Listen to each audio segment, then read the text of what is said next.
اچھے لوگ جلدی چلے جاتے ہیں، عرفان خان کے انتقال پر پاکستانی فنکاروں کا اظہار افسوس۔ آپ دیکھ رہے ہیں درتی نیوز، خبر کی تفصیل سے آپ کو آگاہ کرتے ہیں۔ بالی ووڈ اداکار عرفان خان کے انتقال پر جہاں پوری بالی ووڈ انڈسٹری غمزدہ ہے، وہیں پاکستانی شوبز انڈسٹری سے وابستہ فنکاروں نے بھی ان کی اچانک موت پر افسوس کا اظہار کیا ہے۔ اداکارہ سجل علی نے عرفان خان کی ایک مسکراتی ہوئی تصویر شیئر کی اور لکھا کہ وہ یہ خبر سن کر صدمے میں ہیں۔ عرفان خان بہت شاندار اداکار تھے، خدا ان کی روح کو سکون دے۔ اداکارہ صبا قمر نے عرفان خان کی موت پر افسوس کا اظہار کرتے ہوئے کہا، انہیں اس خبر پر یقین نہیں آ رہا ہے۔ ایسا لگ رہا ہے جیسے کل ہی کی بات ہو جب دونوں فلم ہندی میڈیم کے سیٹ پر تھے۔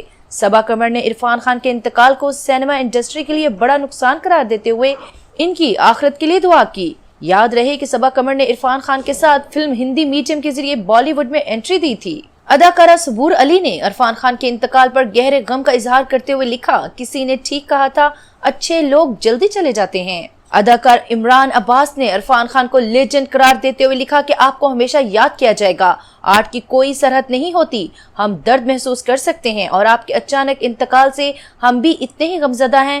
اداکار بلال قریشی نے بھی عرفان خان کے انتقال پر اظہار افسوس کیا۔ اداکار میرا نے عرفان خان کے ساتھ اپنی چند تصاویر شیئر کی اور لکھا، عرفان خان کے انتقال کا سن کر صدمے میں ہوں۔ عرفان خان غیر معمولی اداکار تھے، ان کے کام کو ہمیشہ یاد رکھا جائے گا، ان کی روح کو سکون ملے۔ میرا نے مزید لکھا، میں اس وقت اپنے ہوٹل کے کمرے میں اکیلی بیٹھی ہوں اور رو رہی ہوں، زندگی بہت مختصر ہے۔